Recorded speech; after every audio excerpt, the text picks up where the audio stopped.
তো আমরা যদি একটা ম্যাথ করি, দেখো স্প্রিং এর ক্ষেত্রে একটা ম্যাথ করি। একটা স্প্রিং এখানে আছে, ধরো এই অবস্থায় সাম্য অবস্থায় আছে। ধরে নিলাম একজন, অর্থাৎ আমি ধরে নিলাম যে আব্দুর রহিম এই স্প্রিংটাকে বল প্রয়োগ করে এই অবস্থান থেকে এই অবস্থানে আনছে, অর্থাৎ ধরে নিলাম 10 মিটার 10 সেন্টিমিটার সরণ ঘটাইছে। এখানে বল প্রয়োগ করছে হচ্ছে 20 নিউটন বল প্রয়োগ করছে। 20 নিউটন বল প্রয়োগ করে 10 সেন্টিমিটার সরণ ঘটাইছে। আবার ধরে নিলাম রিফাত সাহেব এই 10 নিউটন থেকে শুরু করে আরো 10 মিটার সরণ ঘটাইছে। ধরে নিলাম এখানে 10 মিটার সরণ ঘটাইলো, 10 সেন্টিমিটার সরণ ঘটাইলো। এটা হচ্ছে এ অবস্থান, এটা হচ্ছে বি অবস্থান। গ নাম্বারে প্রশ্ন হচ্ছে যে আব্দুর রহিমের ক্ষেত্রে বল ধ্রুবক কত। আমরা জানি কিছুক্ষণ আমরা পড়ছি যে বল ধ্রুবক ইকুয়াল এফ ইকুয়াল হচ্ছে কে এক্স। এখানে কেটা হচ্ছে বল ধ্রুবক, তাহলে কে ইকুয়াল হবে এফ বাই এক্স। তাহলে এফ এর মান কত দিয়েছি আমি 20 নিউটন, তাহলে 20 নিউটন। আর এখানে এক্স এর মান হচ্ছে 10 সেন্টিমিটার। 10 সেন্টিমিটার যদি আমি মিটারে প্রকাশ করি তাহলে হবে 0.1 সেন্টিমিটার। তাহলে এখানে যদি ক্যালকুলেশন করি তাহলে 200 নিউটন পার মিটার হবে। এটা হচ্ছে গ নাম্বারের অ্যান্সার। ঘ নাম্বারে প্রশ্ন হচ্ছে, এটা অবশ্যই বোর্ড কোশ্চেন, ভালোভাবে করবা। দেখো আমি শর্ট করে বলতেছি একটু। গ নাম্বারে প্রশ্ন হচ্ছে তাদের সরণ একই হলেও কিন্তু কৃতকাজ ভিন্ন। তাহলে আমরা যদি এখানে সরণ দেখো এও 10 মিটার সরাইছে, আবার এই রিফাতও কিন্তু 10 মিটার সরাইছে, তাহলে তাদের কৃতকাজ সরণ একই হলেও কৃতকাজ ভিন্ন। তাহলে আমরা যদি কৃতকাজ বের করি, প্রথমের ক্ষেত্রে ডাব্লিউ ইকুয়াল ধরো আমি ধরলাম রাহিম, তাহলে ডাব্লিউ ইকুয়াল হবে, আমরা সূত্র যেটা করলাম যে half into k r f minus r i তারপর স্কয়ার। তাহলে এখানে দেখো হাফ অফ কে এর মান কত, কে এর মান আমরা পাইছি কত 200 নিউটন। আর এখানে আর এফ এর মান হচ্ছে ফাইনাল হচ্ছে 0.1, ফাইনাল হচ্ছে কত 0.1 তারপর স্কয়ার। আর সাম্য অবস্থা কত ছিল এইখানে দেখো কোনো সরণ হয় না, এটা হচ্ছে 0 তারপর স্কয়ার। তাহলে এখানে একটা মান পাবা। আবার রিফাতের ক্ষেত্রে আর আই এফ এ রিফাতের ক্ষেত্রে কৃতকাজ বের করতে চাই, হাফ গুণন হচ্ছে কে, হাফ কে ইন্টু হচ্ছে আর এফ স্কয়ার মাইনাস হচ্ছে আর আই স্কয়ার। তাহলে এখানে মানটা যদি বসাই দিই, দেখো মানটা কত হবে, এখানে হবে হাফ গুণন কে এর মান হচ্ছে কত, কে এর মান হবে 200। এখানে এফ টুর মানটা হবে, দেখো এইখান থেকে এইখানে আনছি, এইখান থেকে এইখানে, অর্থাৎ এখানে 10 এখানে 10, মোট কত 20 সেন্টিমিটার। 20 সেন্টিমিটার যদি আমার মিটারে প্রকাশ করি হবে 0.2 তারপর স্কয়ার মাইনাস এই সাম্য অবস্থায় এই দূরত্ব কত, এইখান থেকে এখানে আনছে, মানে অর্থাৎ এইখান থেকে এখানে আনছে 10 সেন্টিমিটার, তাহলে 0.1 তারপর স্কয়ার। তাহলে এখানে ক্যালকুলেশন করে একটা মান পাবা, দেখো মান দুটো আলাদা আছে। এই মানটা যত হবে এই মানটা কিন্তু তত হবে না, আলাদা একটা মান আসবে। তাহলে এটাই হচ্ছে আমাদের অ্যান্সার। এখন আমরা যাব অভিকর্ষ বলের বিরুদ্ধে কৃতকাজ। তো এখন আমরা আরেকটি পরিবর্তনশীল বলের ক্ষেত্রে কৃতকাজ বের করবো, সেটা হচ্ছে অভিকর্ষ বলের বিরুদ্ধে কৃতকাজ। তো আমি একটা চিত্র দিয়েছি, সর্বপ্রথম দেখো, ধরে নাও এটা একটা পৃথিবী, এটা হচ্ছে কেন্দ্র। তো এইখান থেকে একটা বস্তুকে আমি এই অবস্থানে নিয়ে গেলাম, আবার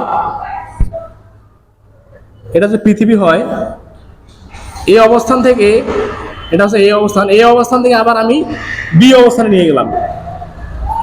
তাহলে এই অবস্থান থেকে বি অবস্থানে নিতে বস্তু কর্তৃক কৃতকাজ কত, এটা যদি আমরা বের করতে চাই, দেখো আমাদের এটা পৃথিবী, আমরা জানি পৃথিবীর পৃষ্ঠে অভিকর্ষ ত্বরণের আদর্শ মান হচ্ছে 9.1। দেখো পৃথিবীর পৃষ্ঠ থেকে আমরা যতই উপরে উঠবো অথবা যতই নিচে নামবো তত কিন্তু অভিকর্ষ ত্বরণের মান কমতে থাকে। অর্থাৎ এখান থেকে যত তুমি উপরে উঠবা কন্টিনিউয়াসলি অভিকর্ষ ত্বরণের মান কমতে থাকবে। অর্থাৎ আমি এইখানে যতটা অভিকর্ষ ত্বরণের মান পাবো এইখানে কিন্তু ততটা পাবো না, একটু কম পাবো, তার চেয়ে আরো যে দূরে যায় আরো একটু কম পাবো। অর্থাৎ এখানে অভিকর্ষ ত্বরণের মান কিন্তু প্রতিনিয়ত পরিবর্তন হচ্ছে। যেহেতু এখানে অভিকর্ষ ত্বরণের মান প্রতিনিয়ত পরিবর্তন হচ্ছে, তাহলে আমাদের বলের মানও পরিবর্তন হবে। তাহলে আমরা এটা বলতে পারি এটা পরিবর্তনশীল বল। আর পরিবর্তনশীল বলের ক্ষেত্রে আমরা ইন্টিগ্রেশন করে অর্থাৎ যৌগীকরণ করে আমরা বলের মান বের করি। তো আমরা যদি আমাদের প্রশ্ন হচ্ছে যে এ থেকে বি অবস্থানে নিতে বস্তু অর্থাৎ এজেন্ট কর্তৃক কৃত কাজ কত হবে সে রাশিমালা আমরা বের করবো। দেখো আমরা এটাকে ধরলাম কেন্দ্র থেকে আর আই দূরত্ব, আর এটাকে ধরলাম কেন্দ্র থেকে আর এফ দূরত্ব। তাহলে দেখো আমরা অভিকর্ষ বলের সূত্র জানি নবম দশম শ্রেণী থেকে। আমরা জানি অভিকর্ষ বল এফ ইকুয়াল লিখতে পারি জি বড় হাতের এম ইন্টু এম বাই হচ্ছে আর স্কয়ার। এটা হচ্ছে অভিকর্ষ বল। তাহলে আমরা যদি কৃতকাজ বের করি, দেখো আমরা এইভাবে দিতে পারি কৃতকাজ।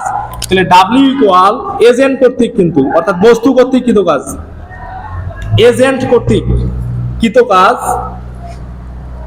ইন্টিগ্রেশন, তাহলে আর আই থেকে আর এফ, অর্থাৎ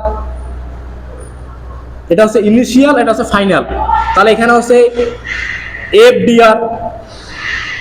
আমরা জানি বল গুণন সরণের হচ্ছে গুণফলকে আমরা কৃতকাজ বলি। তাহলে এখানে দেখো আমরা যদি এভাবে করি, এখানে মান বসাই দেই, এখানে ইন্টিগ্রেশন চিহ্ন আর এফ, এটা হচ্ছে আর আই। তাহলে এফ এর মান হচ্ছে জি ইন্টু এম এম বাই হচ্ছে আর স্কয়ার ইন্টু হচ্ছে ডি আর। এখানে আমি বড় হাতে লিখছি, এখানে যেহেতু আমি ছোট হাতে দিয়ে করতেছি আমি এই জন্য এখানে ছোট হাতে দিছি, ওটা কোনো ব্যাপার না। দেখো তারপর হচ্ছে আমার ধ্রুবক মানগুলো আমি সামনে নিয়ে আসবো। তাহলে এখানে জি জি এম এম ধ্রুবক মানগুলো আমি সামনে আনলাম, এটা হচ্ছে আর এফ আর এটা হচ্ছে আর আই। তাহলে এখানে হবে যদি নিচের ইনভার্স উপরে আনি ইনভার্স 2 হবে, এখানে ডি আর। আমরা এখানে যদি ইন্টিগ্রেশনের সূত্র ইউজ করি, আমি সূত্রটা এর আগে বলছি সেজন্য আর বলবো না। দেখো তাহলে এখানে হবে ডাব্লিউ ইকুয়াল জি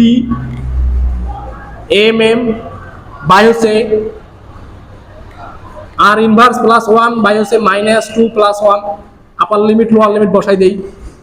আপার লিমিট হচ্ছে কত আর আই, আর হচ্ছে আর এফ। তাহলে এখানে যদি আমি ক্যালকুলেশন করি, দেখো মাইনাস এখানে 2 থেকে একবারে গেলে -1 হয়, মাইনাসটা সামনে আসবে, তাহলে minus G M M by হচ্ছে এখানে আর ইনভার্স হবে, তাহলে R inverse 1 upper limit lower limit বসাই দেই, তাহলে হচ্ছে আর এফ বাই হচ্ছে আর আই। তারপরে দেখো এখানে যদি আমি এই আপার লিমিট লোয়ার লিমিট এখানে বসাই দিই, প্রথমে আপার লিমিট হয় মাইনাস লোয়ার লিমিট হয়, তাহলে মাইনাস থাকলো g M m upper limit অর্থাৎ আর এফ, তারপর ইনভার্স আবার মাইনাস আর আই, সরি এখানে ইনভার্স আর আই। তাহলে এখানে বসা যেটা যেহেতু ইনভার্স আছে, ইনভার্স আর নিচে চলে যাবে, তাহলে এটা তোমরা গুণ করে দিতে পারো।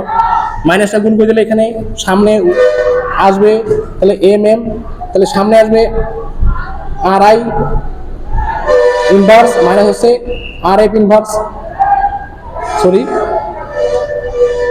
আর এফ ইনভার্স 1। তাহলে এখানে যদি তুমি এইভাবে লেখো, তাহলে ডাব্লিউ এজেন্ট কর্তৃক হবে, ডাব্লিউ এজেন্ট কর্তৃক জি এম এম বাই হচ্ছে কি 1 by r 1 r i minus হচ্ছে 1 বাই আর এফ। তাহলে এটাই হবে আমাদের এজেন্ট কর্তৃক কৃতকাজ, অর্থাৎ এ থেকে বি অবস্থান নিতে কৃতকাজ পরিবর্তনশীল বলের ক্ষেত্রে। এখানে জিটা হচ্ছে মহাকর্ষী ধ্রুবক, এটা আমরা জানি 6 ইনভার্স 11, আর এমটা হচ্ছে পৃথিবীর ভর, আমরা জানি 6 গুণন 10 টু দি পাওয়ার 24 কেজি, আর এই এমটা হচ্ছে বস্তুর ভর, যেটা বস্তুকে আমি সরাবো, আর এটা হচ্ছে পৃথিবীর কেন্দ্র থেকে আদি অবস্থান, আর এটা হচ্ছে পৃথিবীর কেন্দ্র থেকে শেষ অবস্থান, অর্থাৎ আদি অবস্থান পৃথিবীর কেন্দ্র থেকে আদি অবস্থান অর্থাৎ এই অবস্থান, আর এটা হচ্ছে আর একটা হচ্ছে পৃথিবীর কেন্দ্র থেকে শেষ অবস্থান এইখানে। তাহলে এই সূত্র তোমরা কখন ইউজ করবা? তো আমি সর্বপ্রথম কুয়া থেকে পানি উত্তোলনের ক্ষেত্রে কৃতকাজ কি হবে সেটা রাশিমালা আমি দেখাবো। তো আমার মনে হয় আমার ক্লাসটা দেখলেই তোমরা পেয়ে যাবা। তো আমি শুরু করতেছি। দেখো কুয়া থেকে পানি উত্তোলনের ক্ষেত্রে কৃতকাজ।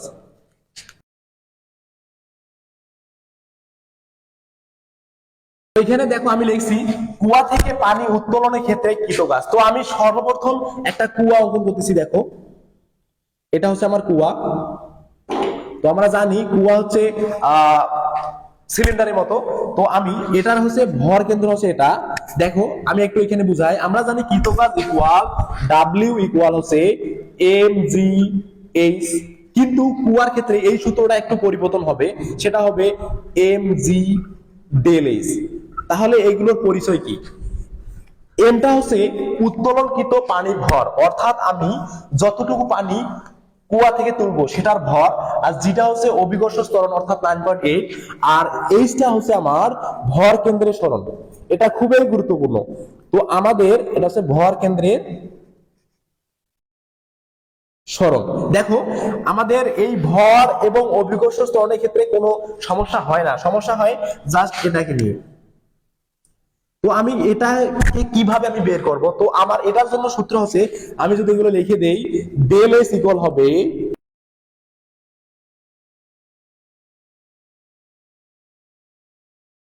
তো এটা অবশ্যই ভালোভাবে নোট করে নিবা। ডেল এস হচ্ছে উপরের স্তরের উলম্ব আদি সরণ প্লাস নিচের স্তরের উলম্ব শেষ সরণ বাই হচ্ছে 2। তো এটাকে যদি একটু বুঝাই, দেখো আমি ধরে নিলাম এই নলকূপের অর্থাৎ কুয়ার উচ্চতা হচ্ছে এইচ, ধরো এটা পানি দ্বারা পূর্ণ আছে। একটু ভালোভাবে বুঝো, দেখো খুবই সোজা জিনিস। দেখো আমি কিন্তু পানি এইখান থেকে জাস্ট এইখানে তুলবো। দেখো আমি যদি উপরের স্তরে পানি তুলি, এইখান থেকে যেহেতু এইখানে তুলতেছি, আমার কিন্তু বেশি আর কি শক্তি প্রয়োগ করতে হবে না। আবার দেখো তার সাথে একটু নিচে যাই, তার সাথে একটু কিন্তু বেশি শক্তি প্রয়োগ, ধরো এইখান থেকে যদি আমি পানিটা তুলি একটু বেশি শক্তি প্রয়োগ করতে হবে। আবার এইখান থেকে যদি তুলি তার সাথে আরো একটু বেশি শক্তি প্রয়োগ করতে হবে। দেখো সর্বোচ্চ অর্থাৎ আমি যদি একবারে তলা থেকে পানি তুলতে যাই, অর্থাৎ কুয়ার তলা থেকে অর্থাৎ নিচ থেকে যদি আমি পানি তুলতে যাই, তাহলে কিন্তু আমার সর্বোচ্চ পরিমাণ শক্তি প্রয়োগ করে কিন্তু মানে অর্থাৎ আমাকে এইচ দূরত্ব অতিক্রম করতে হবে। আমার ডিস্টেন্সটা হচ্ছে কত? এইচ, অর্থাৎ এইচ দূরত্ব অতিক্রম করে আমার কিন্তু পানিটা তুলতে হবে। তাহলে কিন্তু আমার এই নিচের ক্ষেত্রে আমি পানি যদি তুলি, এই ক্ষেত্রে নিচের পানিগুলো তুলতে আমার শক্তি একটু বেশি লাগবে।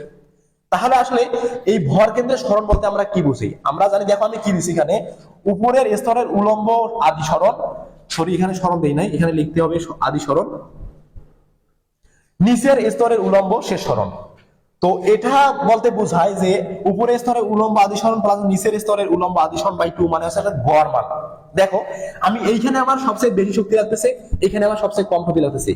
তাহলে এইটা বলতে বোঝায় যে আমি এই ভর কেন্দ্র থেকে অর্থাৎ মাঝ বিন্দু থেকে আমি এভারেজে পানি তুলতেছি। আমাকে ধরে নিতে হবে আমি সবগুলো পানি এইখান জায়গায় তুলতেছি।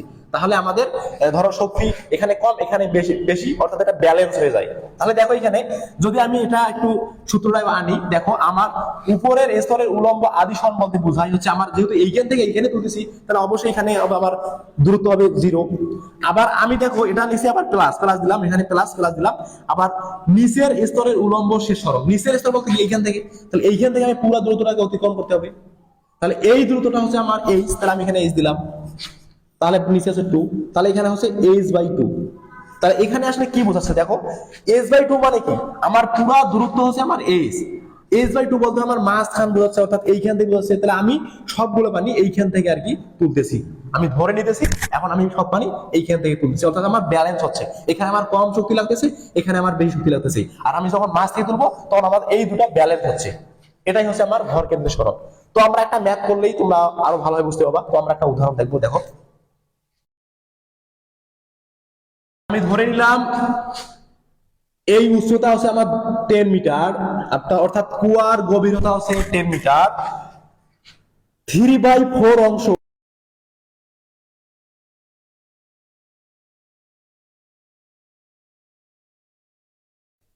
দেখো আমি এখানে একটা প্রশ্ন দিছি যে 3/4 অংশ কুয়াটি পানি দ্বারা পূর্ণ থাকলে পানিটুকু তুলতে কৃতকাজ কি হবে?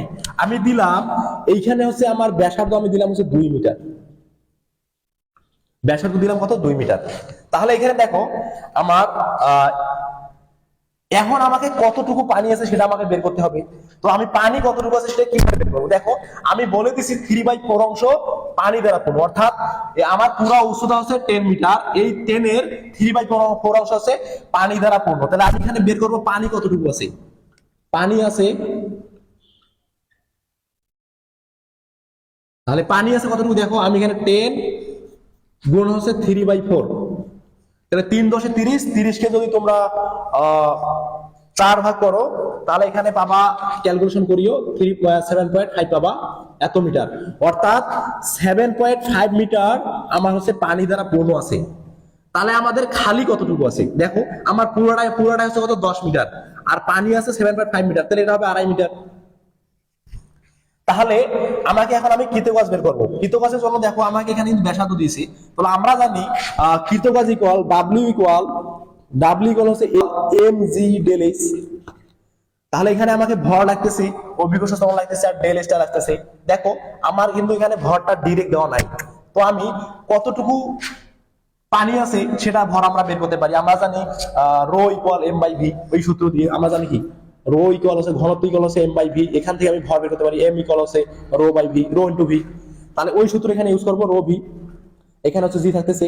তাহলে এখানে দেখো ডেল এইচ ইকুয়াল আমি কি লিখতে পারি, ডেল এইচটা যদি আমি আলাদা জায়গায় বের করে নেই, দেখো এখানে আমি এটা মিশাই দিলাম। তাহলে এখানে দেখো আমি যদি এখানে ডেল এইচ এর মানটা বের করে নেই, আমরা জানি ডেল এইচ হচ্ছে উপরের স্তরের উলম্ব আদি সরণ। দেখো উপরের স্তর বলতে কি, আমি এখানে পানি আমার কতটুকু আছে, পানি কিন্তু উপরে নাই, এটা কিন্তু ফাঁকা আছে, এটা ফাঁকা, আমার পানি আছে এতটুকু। অর্থাৎ 7.5 মিটার হচ্ছে আমার পানি দ্বারা পূর্ণ। তাহলে আমি এখন এইটা ডেল এইচটা বের করবো। আমি প্রথম সূত্র লিখে দিয়েছি যে উপরের স্তরের উলম্ব আদি সরণ প্লাস নিচের স্তরের উলম্ব শেষ সরণ বাই হচ্ছে 2। তাহলে উপরের স্তর বলতে কি, আমার কোথা থেকে পানি আমি তুলতেছি, উপরের স্তর আমার দেখো পানির উপরের স্তর কিন্তু এটা, এইখান থেকে কিন্তু আমি এইখানে তুলতেছি পানি। অর্থাৎ তাহলে এই ডিসটেন্সটা কত, 2.5 প্লাস আবার হচ্ছে নিচের স্তরের উলম্ব শেষ সরণ। আচ্ছা নিচের স্তর কোনটা, এইটা, তাহলে আমার এইখান থেকে পানি আবার এইখানে তুলতে হবে। তাহলে এখানে পুরো ডিসটেন্স আমাকে দূরত্বটা অতিক্রম করতে হবে। তো পুরোটা কত, 10, পুরোটা হচ্ছে আমার 10 বাই হচ্ছে আমার নিচে হচ্ছে 2, এটা সূত্র একটু আমি যেটা দেখাইছি আর কি। তাহলে এখানে কত হবে, এখানে হবে 12.5 বাই 2 হচ্ছে কত, 6 পয়েন্ট মনে হয় 125 হবে। তোমরা একটু দেখো ক্যালকুলেশন করে, একটু ভুল হতেই পারে, এত মিটার। আমি কিন্তু ডিএলএস এর মান পেয়ে গেলাম। তাহলে ওই মানগুলো যদি আমি এখানে বসাই, দেখো এখানে এখানে হচ্ছে আমার রো ভি থাকতেছে, রো আমরা জানি পানির ঘনত্ব হচ্ছে 1000, আর এখানে ভিটা দেখো আমরা জানি এটা সিলিন্ডার। তাহলে সিলিন্ডারের আয়তন কি হবে, এতটুকু আয়তন হবে। তাহলে এতটুকুর আয়তন কি, আমরা জানি সিলিন্ডার আছে পাই আর স্কয়ার এইচ। তাহলে এখানে আমার পাই হবে 3.1416, আর স্কয়ার বলতে আমার 2, তারপর স্কয়ার, আর এইচটা কত হবে দেখো, আমার কিন্তু পুরা এইচ নেওয়া যাবে না, আমার যতটুকু পানি আছে অতটুকু আর কি উচ্চতাটা নিতে হবে। তাহলে আমার অতটুকু উচ্চতা কত, পানি আছে 7.5 মিটার, তাহলে এতটুকু আমার উচ্চতা। তাহলে আমার হচ্ছে কি পাই আর স্কয়ার এইচ হলো, এটা আমার আয়তন। তারপরে আমার অভিকর্ষ ত্বরণ যদি এখানে আমি বসাই দিই 9.8, তাহলে এখানে দেখো আমি সবগুলো বসাইছি। আর এখানে হচ্ছে আমার ডেল এইচ এর মানটা হচ্ছে আমি পাইলাম 6 পয়েন্ট, এখানে যদি মানটা বসাই 6.125, তাহলে এখানে ক্যালকুলেশন করলে একটা মান পাবা, ওটাই হবে আমার অ্যান্সার। তো আমার মনে হয় তোমরা অঙ্কটা ভালোভাবে বুঝতে পারছো।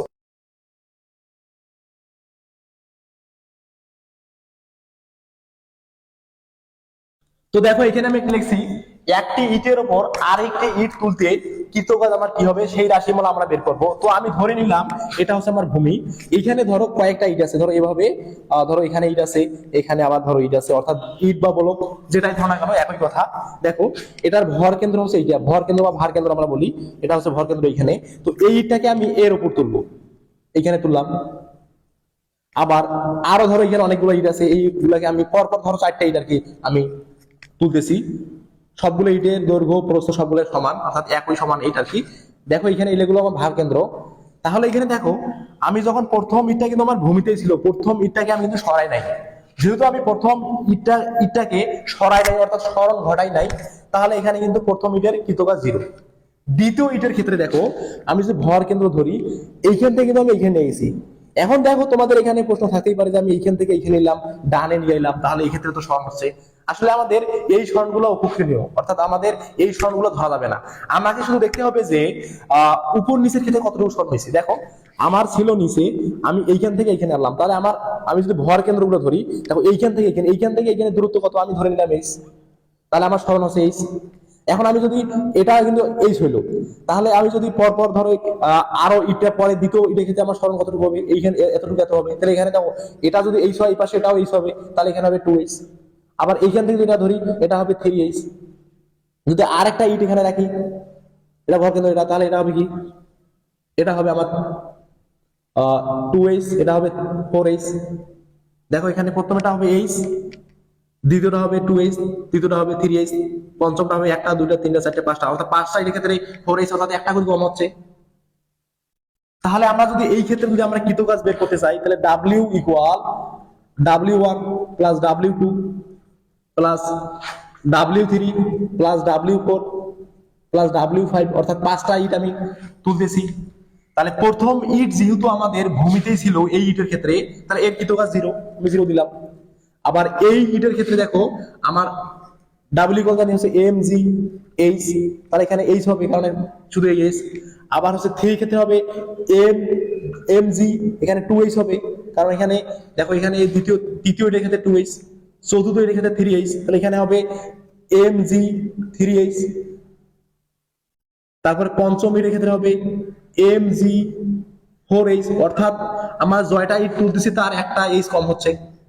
তাহলে এখানে যদি তোমার ইটের ভর দেওয়া থাকে এবং এই ইটের উচ্চতা দেওয়া থাকে, তাহলে তুমি এখানে জাস্ট মান বসে দিলে আমি একটা মান পাবো, ওটাই হচ্ছে আমার অ্যান্সার।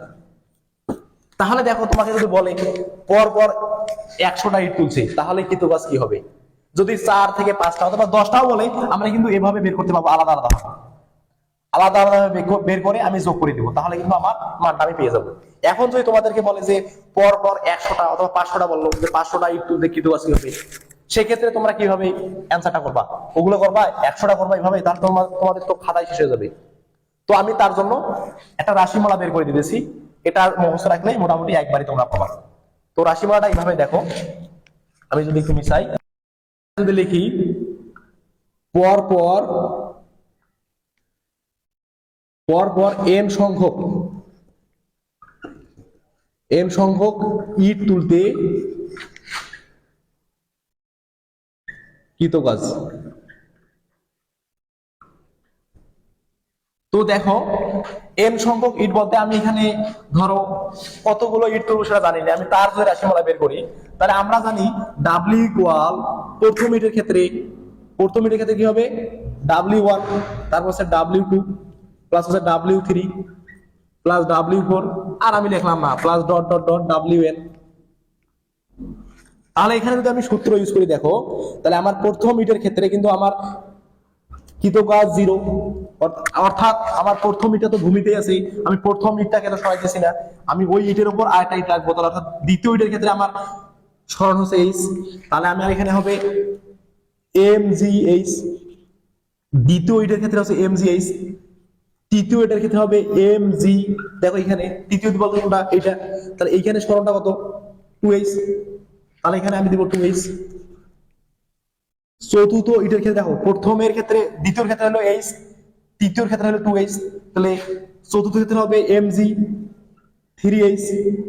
এখন আমি যদি n সংখ্যক ইট নেই, দেখো আমি জয়টা ইট নিতেছি, দেখো আমি এখানে 2টা ইট নিছি, আমার h হইছে একটা, এখানে আমি 3টা ইটের ক্ষেত্রে আমি তৃতীয় ইটের ক্ষেত্রে আমি দেখতেছি আমার h টা হচ্ছে 2h, চতুর্থ ইটের ক্ষেত্রে 3h, অর্থাৎ আমি জয়টা ইট তুলতেছি তার একটা কম হচ্ছে h এর মানটা। তাহলে আমি যদি n সংখ্যক ইট তুলি, তাহলে আমার h টা কি হবে mg n minus 1 into h। দেখো বুঝতে পারো কিনা? তো দেখো আমি যদি এখানে একটু কাজ করি, আমি mg এখানে কমন নিলাম, তো কমন নিলে এখানে দেখো কি থাকে mgh কমন নিলাম, তাহলে এখানে কি থাকে 1, দেখো এখানে থাকতেছে 2, এখানে থাকতেছে 3 plus dot dot dot n minus 1। মনে হয় বুঝতে পারছো? দেখো আমি যদি mg কমন নেই, এখানে কিছু নাই মানে কি 1, এখানে 2, এখানে 3 dot dot dot mgh common নিলাম, n minus 1 থাকলো। আমরা জানি যে তোমরা ধারা পড়ছো যে স্বাভাবিক সংখ্যার যোগফল আমরা জানি, ধরো 1 plus 2 plus 3 dot dot dot n, এর সূত্র হচ্ছে n into n plus 1 by হচ্ছে 2। যদি এই সূত্র এখানে আমরা ইউজ করি, দেখো তাহলে আমার mgh থাকতেছে, তাহলে আমার দেখো এখানে n বলতে আমার n minus 1, তাহলে আমার n ইন্টু n minus 1, তাহলে n বলতে আমার এখানে কি, তাহলে আমি যদি এখানে ইউজ করি, তাহলে n বলতে হচ্ছে n minus 1 into n plus 1, n বলতে আমার n minus 1 প্লাস হচ্ছে সূত্রে 1 বাই হচ্ছে আমার 2। তাহলে এখানে দেখো যদি আমি এখানে কাটাকাটি করি, প্লাস প্লাস কাটা যায়, তাহলে এখানে আসে mgh এখানে আসে দেখো 1 1 কাটা গেছে, তাহলে হচ্ছে n into n minus 1 by হচ্ছে 2। এখন দেখো তোমরা যারা পারমুটেশন এন্ড কম্বাইনেশন অর্থাৎ বিন্যাস সমাবেশ পড়ছো তারা এই সূত্র হয়তো জানো যে n c r ইকুয়াল লিখতে পারি n ফ্যাক্টোরিয়াল বাই হচ্ছে n minus r factorial by হচ্ছে r ফ্যাক্টোরিয়াল। তো এই সূত্র যারা পড়ছো তারা অবশ্যই এটা বুঝতে পারছো, তো এটা আমি একবারে লিখতে পারি যে mgh nc 2, এখানে আর বলতে আমি বলে দিচ্ছি এখানে 2। তো আমরা n সংখ্যক ইটের ক্ষেত্রে আমরা এটা বের করলাম। কৃতকাজের রাশিমালা হচ্ছে আমি যদি একটু লিখি, দেখো তাই লিখবো, এখানে লিখতেছি দেখো। তো এখানে যদি আমি লিখি তাহলে n সংখ্যক ইটের ক্ষেত্রে আমার কৃতকাজ হবে mgh nc2, এটাই আছে আমার n সংখ্যক ইট তুলতে। আমি এখন যদি তোমাকে বলি যে পরপর 4টা ইট তুলতে আমার কৃতকাজ কি, n এর মান 4 হবে, অবশ্যই তোমাদের ইটের ভর দেওয়া থাকবে অর্থাৎ গোলকের ভর দেওয়া থাকবে, আর এটা হচ্ছে অভিকর্ষ ত্বরণ 9.8, আর এটা হচ্ছে উচ্চতা, ইটের উচ্চতা অর্থাৎ গোলকের উচ্চতা, আর এখানে আমার জয়টা ইটের কথা বলবে, আমি তার মানটা বসাই দিলেই আমার অ্যান্সার হয়ে যাবে। এখানে ক্যালকুলেটরে বসাইলেই আমি মানটা পাবো, ওটাই হবে আমার অ্যান্সার। তো এখন হচ্ছে আমরা পড়বো